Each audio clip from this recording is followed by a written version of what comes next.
फिर भी बाबा क्या कहते हैं? अपन को देहभान त्याग दो। क्या करो? आत्माभिमानी बनो। आप लोग आत्मा समझेंगे तो आत्मा को अकाल मूर्त कहा जाता है। कैसी मूर्त? अकाल। अकाल माने जिसको काल नहीं खा सकता।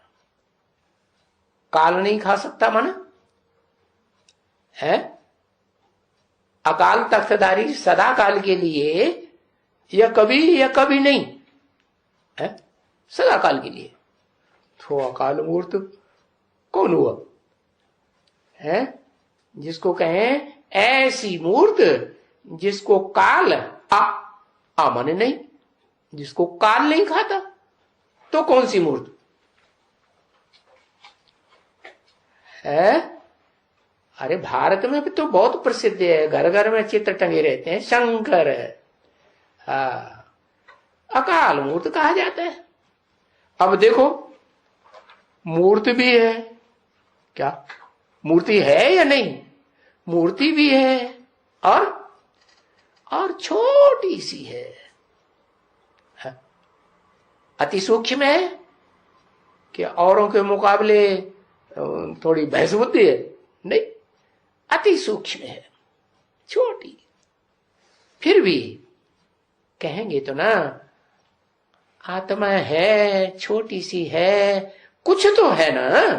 ऐसे तो नहीं कि मेरे समान कुछ भी नहीं। कैसे है? मैं अणु हूं, अणु के भी अणु करते जाओ करते जाओ करते जाओ करते जाओ, तो मैं अणु हूं। अणु माने स्थूल है, वो तो अणु है ही नहीं। वो क्या है? ज्योति है। ज्योति के अणु करेंगे? ज्योति के अणु थोड़ा ही करेंगे। तो बताया जो अकाल मूर्त है वो मूर्ति भी है और आत्मा भी है, लेकिन कुछ तो है। ऐसे तो नहीं कुछ नहीं मेरी तरह। हाँ, ऐसे नहीं कि आत्मा का नाम रूप नहीं है? आत्मा का नाम रूप नहीं है? नहीं, उसका नाम भी है, उसका रूप भी है, परंतु बहुत महीन है। किसका बताया है? किसका बताया?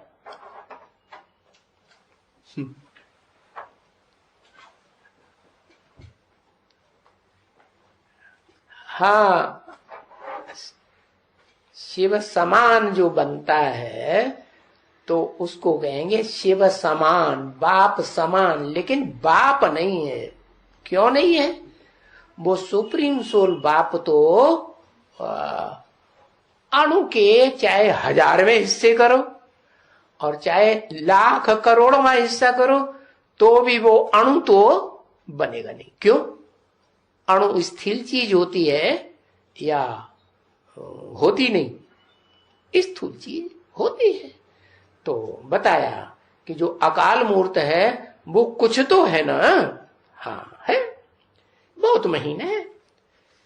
और उसका बैठने का यहां तख्त भी है। तख्त माने वो सिखों में तख्त बनाते हैं ना, अमृतसर में अकाल तख्त बनाया हुआ है, तो वहां बैठते हैं। तो लकड़ी का है ना। लकड़ी का मतलब क्या हुआ? लक्कड़ बुद्धि। माना वो आत्मा जो बैठने वाली है वो भी उस लक्कड़ के साथ में रहने से जन्म जन्मांतर क्या बन जाती है? लक्कड़ बुद्धि बन जाती। तो तख्त कहो, नाव कहो, जहाज कहो, धनुष कहो, वो भी लकड़ी का बनाया जाता है ना। बनाया जाता है कि नहीं? हाँ, धनुष कहो। हाँ, तो अंतमते सुगते हो जाती है।